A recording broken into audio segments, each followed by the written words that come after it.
اور مجھ سے صلح و سلامتی بخشنے والی ہے۔ میں وہ باغ ہوں جو ہدایت کا باغ ہے، میں راست گو اور مصلح ہوں اور اصلاح کرنے والا ہوں۔ جو شخص مجھ سے بھاگا وہ خدا سے بھاگا، میں سلامتی کی راہ اور سیدھی راہ ہوں۔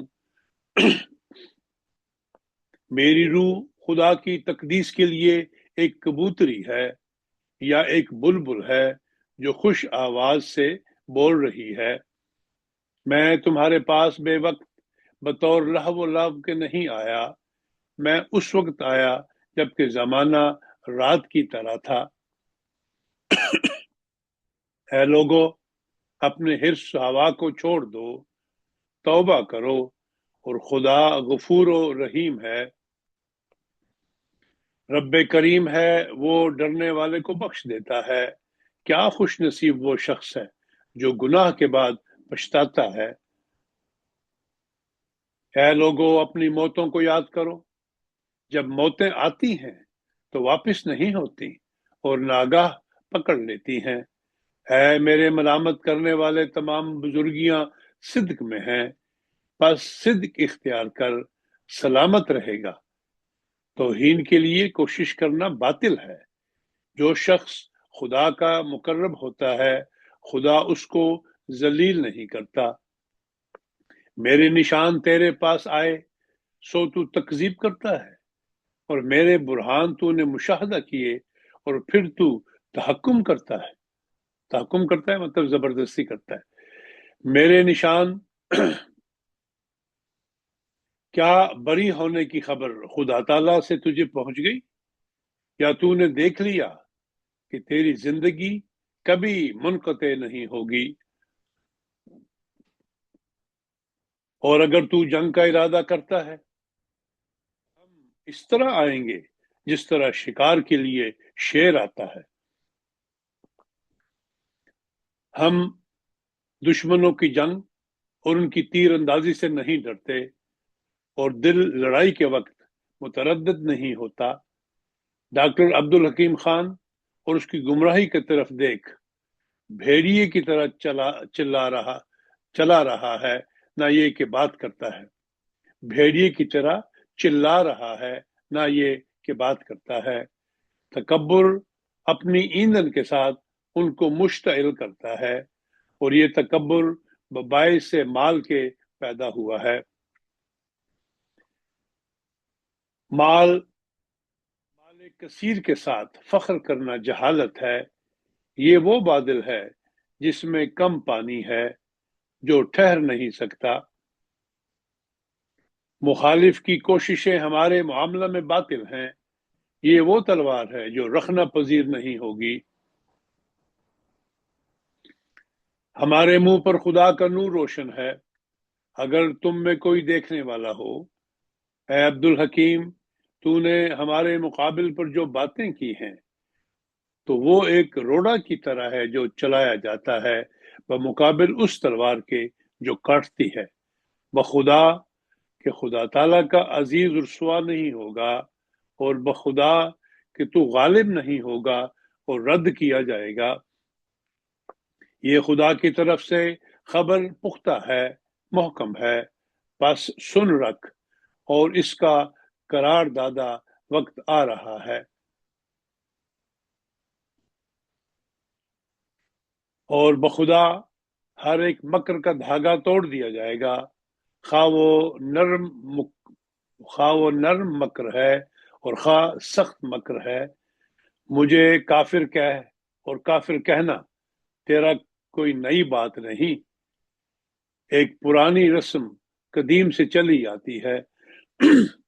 اس سے پہلے ہمارے نبی صلی اللہ علیہ وسلم کے صحابہ کو لوگوں نے کافر ٹھہرایا اور کہا کہ یہ لعیم اور کافر ہیں، اور ان کی شان جو ہے سو ہے۔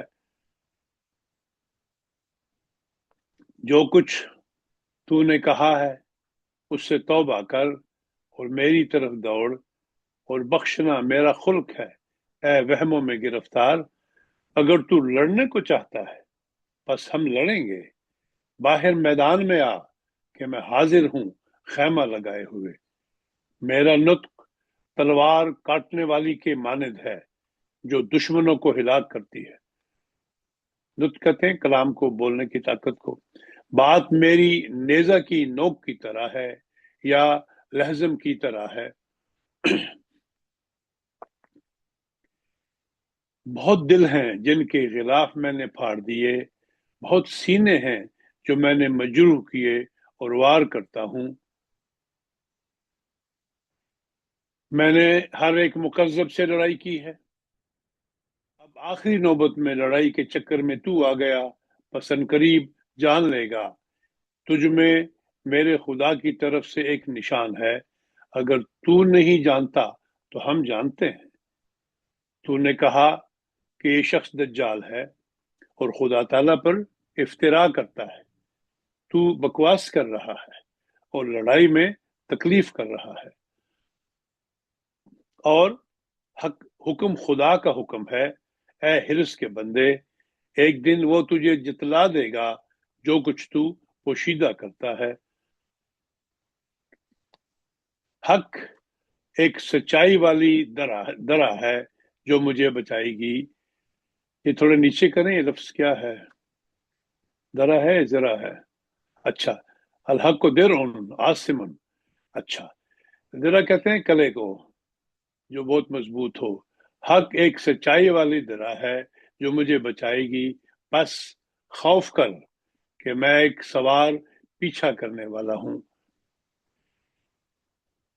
یہ ایک بات ہمیشہ ایسے موقع پہ یاد رکھنی چاہیے کہ حضرت مسیح السلام کے کلام عربی کا ہو یا فارسی کا، اس میں حضرت مسیح السلام جو ترکیبات استعمال کرتے ہیں وہ اس زبان کے مطابق ہوتی ہیں، جو بسا اوقات اردو محاورہ کے یا اردو زبان میں شاید اس رنگ میں نہیں استعمال ہوتی۔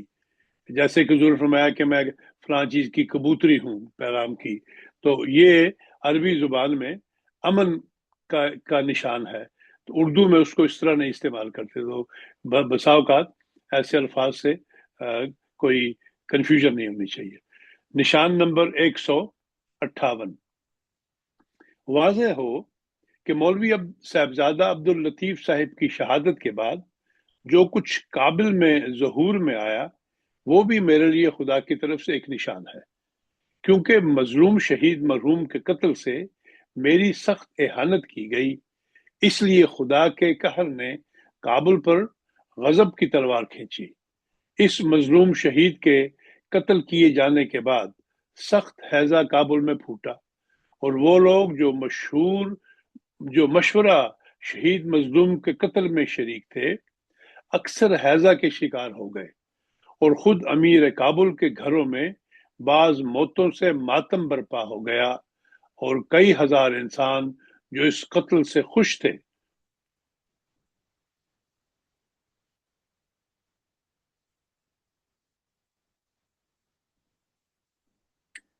وہ شکار مرگ ہو گئے، اور وبائے ہیضہ کا ایسا سخت طوفان آیا کہ کہتے ہیں کہ کابل میں ایسا ہیضہ گزشتہ زمانوں میں بہت کم دیکھنے میں آیا ہے، اور الہام انی مہین من ارادہ احانت کا اس جگہ بھی پورا ہوا۔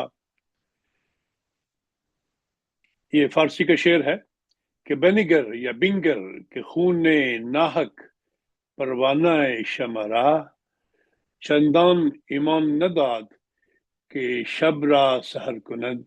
اس کا ترجمہ یہ ہے، فرماتے ہیں کہ دیکھ کہ پروانے کا شمع نے پروانے کا خون ناحق کر دیا۔ دیکھ، غور کر کہ کس طرح شمع نے پروانے کا ناحق خون کر دیا ہے۔ چندہ امان داد، اس کو اس بات کی بالکل مہلت نہیں دی کہ شبرا سحر کند، کہ جو رات کے کو روشن کرنے کے لیے وہ آیا تھا تو اس کو صبح تک کی مہلت نہیں دی، سحر کی مہلت نہیں دی۔ بہت خوبصورت شعر حضرت صلی اللہ علیہ وسلم کا کہ انسان کو اگر انتظار کر لے تو اس کو صداقت بعض کا ظاہر ہونے میں کچھ وقت لگتا ہے، لوگ جلدی کرتے ہیں اور صداقت کا خون کر دیتے ہیں۔ نشان نمبر 159، میری کتاب انجام آتم کے صفحہ نمبر 58 میں ایک یہ پیش گوئی تھی جو